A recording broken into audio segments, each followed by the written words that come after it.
Please welcome to the stage Pastor Jim Wood. Clap for Jim, come on. All right.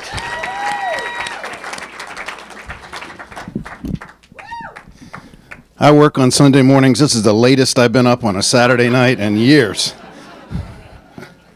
I want to tell you a story about a little boy named Joseph. I met Joseph about a 3-hour drive from Nairobi, Kenya. And he lived in the most unusual of places. He lived in a graveyard. When I pulled up, I came to realize that he lived with his grandma. She had a shack and he had a little shed. And I looked around in this little compound, this little boma, and there were 12 handmade crosses stuck in the ground, tied up with barbed wire.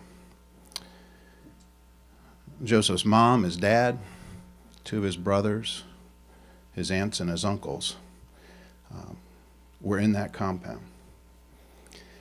I think it was with the last grave that his grandmother lost any sense of capacity for love.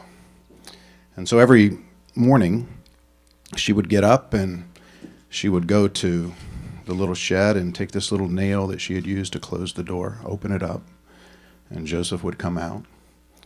He'd go collect water from the stream, he'd get wood for the fire, and the rest of the day he would help tend the garden, he would cook, do things that little 6-year-olds shouldn't have to do. And at night, his grandmother would take him and put him back in the shed, and she'd take that little nail and close it back. And Joseph would rest, sleep, dream. His grandmother didn't think that she could keep him any longer, and I asked her why. She said it's because she didn't have a shovel anymore.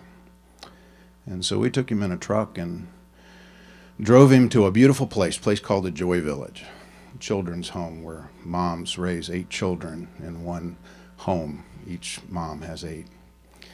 And Joseph came as we always do. We had this incredible party. We call it a birthday party. We memorialized that day. We had balloons and ice cream and cake and singing and dancing and all kinds of things. And then when that was over, it was time for the kids to go to play, and they tried to call their new brother over, and Joseph saw something that interrupted him. He saw a bucket, about a 5-gallon plastic bucket that was filled with potatoes. And instead of going to play, Joseph went and he kneeled down. He got down in this crouch where his knees were up above his head. And he took a paring knife and he started peeling potatoes. His brothers would pull him off. His sisters would try to pull him off. His mom would say, "You don't have to do that." But he'd peel potatoes. That's all he knew to do. And he did that every day for days and weeks into months. His mom, Mama Joyce, did everything she could to break him of it. But nothing worked, so she decided if she couldn't break him, that she would join him. And so as Joseph would go and he would peel potatoes or scrape carrots or cut cabbage, she'd come and bring an old plastic chair and sit next to him. And she'd tell him stories, only the way an African mom can do. She'd sing songs to him. She'd pat him on the head when he would allow her. And it went on for days and weeks into months. One day, baby's crying. Mama Joyce goes to tend the baby. She comes back, and as she's coming around in this open-aired fire kitchen, she realizes that Joseph isn't where she left him. And fear enters into her mind. She doesn't know what to do. And as she comes around the corner more, she realizes that Joseph has moved, no longer crouched with his knees up above his head, peeling potatoes.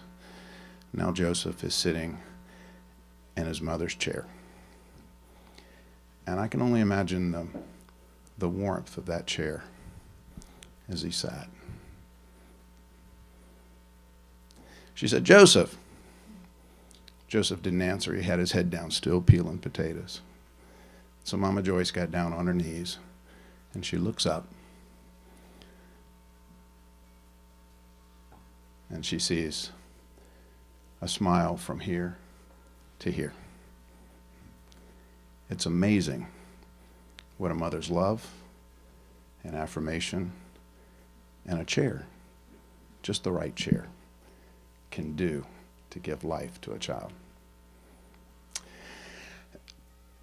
Joseph is an unusual boy, though. Every time, this is 2 years now, every time I go visit him, every single time, all the other kids come running up, they high five, and they want to dance, and they want to play with you.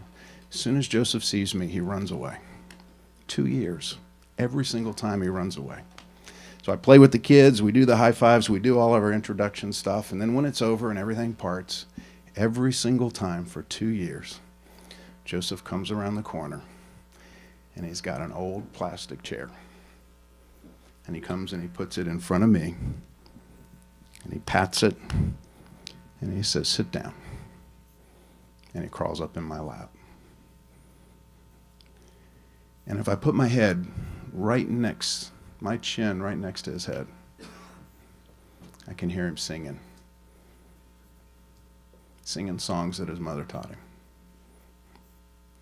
Well, una Messina, way-o, una Messana, way-o, una Messina, way-o, way-o, way-o, una Messina, way-o, una Messana, way-o, una Messina, way-o, way-o. Will you sing with me? You don't have to know the words. Way-o, una Messina, way-o, una Messana, way-o, una Messina, way-o, way-o, way-o, way-o. Thanks for making a big boy smile tonight.